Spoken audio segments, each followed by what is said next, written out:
Yeah, today is International Day of Peace. And I bring you peace. I bring you peace with me. I bring Mr. Sam peace as well. You know, in Nigeria, we like to say happy whatever, depending on the station, happy Sunday, happy Wednesday. Happy that. So permit me to say happy World Peace Day. Okay, I wish you sing. All right, let me start with Sam. Talk to us about the motive and the spirit behind this World International Peace Day, so that our viewers can understand and the impact. All right, thank you very much indeed. Today, 24th of September, is declared by the United Nations as a day of peace.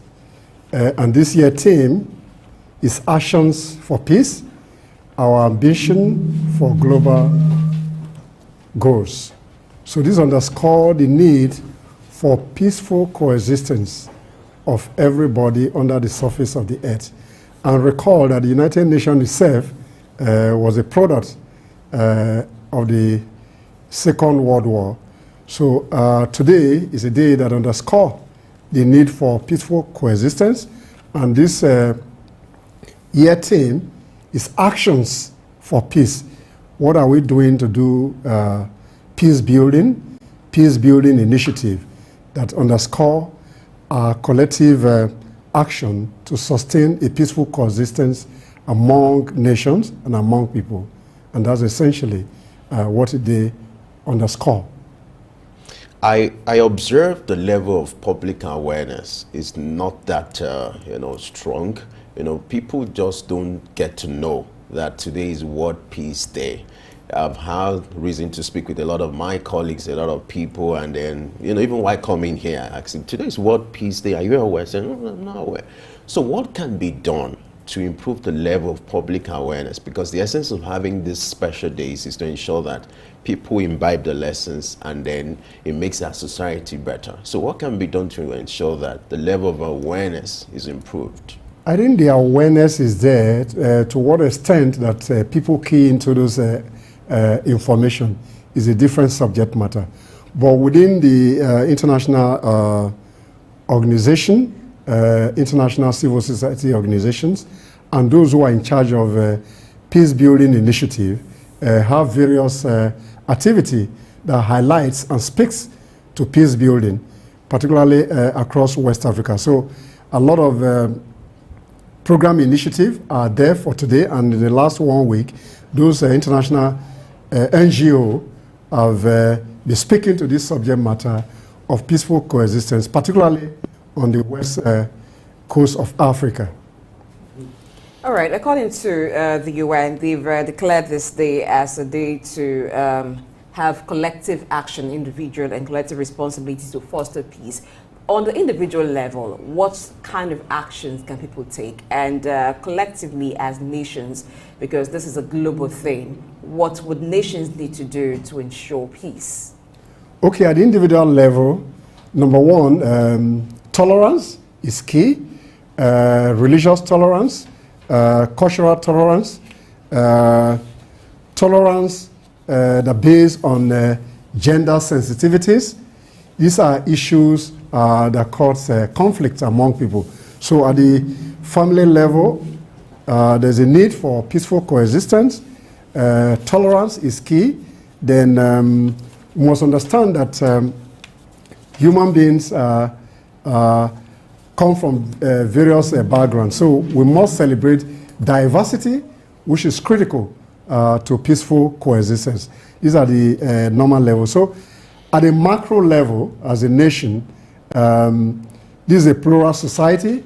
Government must, out of deliberate policy, find a way to promote peace, and the National Orientation Agency has a big responsibility in this area with a view to fostering peaceful coexistence among various ethnic nationalities that make up the country called Nigeria. That's at the national level. At the global level, the actions for peaceful coexistence is equally very important, that the sovereignty of nations must be respected so that people don't go across borders and foment trouble. And at the end of the day, we are driven by conflict, particularly in Africa, where you have strong men who are leaders, and we use this opportunity of actions for peace, for global, a collective ambition for global goals, that we can sustain a peaceful coexistence among various nations. Talk to us about some of the strategic, steps nations in Africa, as a continent, can continue to implement in order to sustain peaceful coexistence. Our diversity shouldn't be a challenge, but it should be a way for us to appreciate our specialty and peculiarity. Talk to us about some of the strategic steps that should be taken towards ensuring that peace and unity becomes the order of the day as far as Africa is concerned. I think number one is justice, the rule of law. Nations, out of necessity, must pursue the rule of law so that justice is served to citizens. Number two, good governance. Very important. Then we need to build institutions beyond individuals, particularly in Africa, where you have strong men at the end of affair. And these are the overlapping drivers of conflict. So, good governance, the rule of law, then building institutions beyond individuals. This will help to heighten peaceful coexistence within Africa. Look, on a global level, you talked about the ideal when countries respect the sovereignty of other nations, but we know that the ideal doesn't really apply. So given the situation that we have currently in the world, we still have the Ukraine and Russia war ongoing, and there are pockets of warlike situations spread all over the globe. What can be done? Is peace still possible at this stage? Peace is possible, and peace is possible in spite of the skirmishes of wars and conflicts all over the place.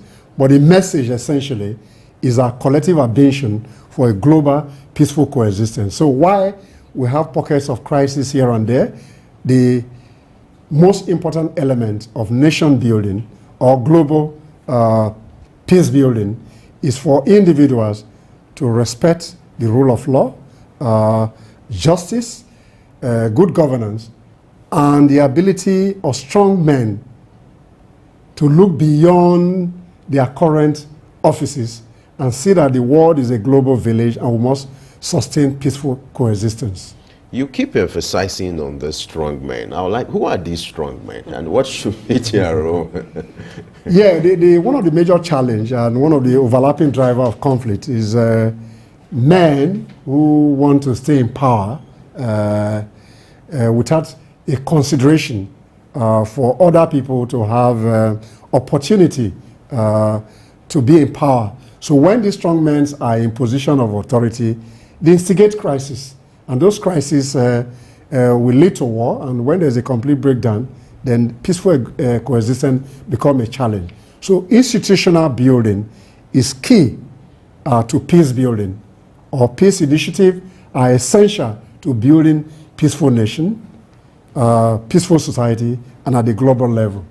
Where there have been a breach of peace, or where certain countries have encroached into the territory and had no respect for the sovereignty of others, at a time like this, would it be enough to just talk about peace, or are there certain steps that can be taken to foster peace?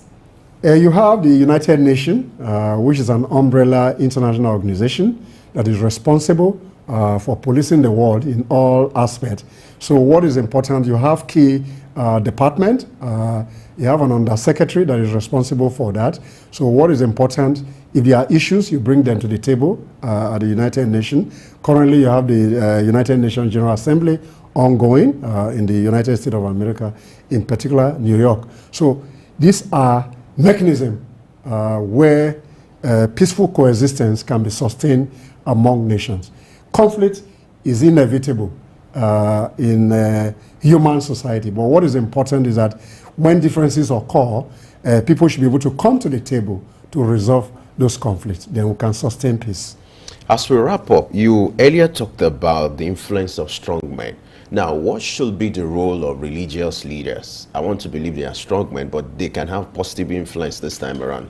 What should be the role of religious leaders, the role of traditional rulers, in ensuring peace and stability reign in the society? Okay, at the micro level, if you talk about traditional ruler, they are custodian of culture, so they should continually preach peaceful coexistence to their subjects within their communities.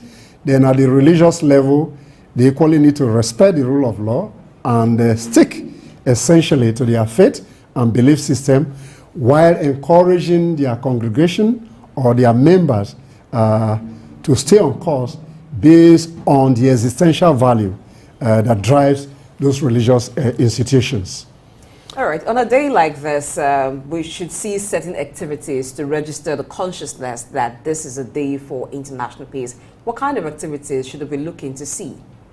You have the international civil society organizations who are having various seminar role played to reduce peace. I know there are a lot of activities in Abuja today, even in Lagos, various agencies, trying to see how we can build peace through various dialogue and initiative that sustain peaceful coexistence. And today is the day that we must take action to sustain a global peaceful world. What's a way to wrap up this discussion on International Day of Peace? Sam Orubije, thanks for sharing your thought on this subject. My pleasure always. Thank you.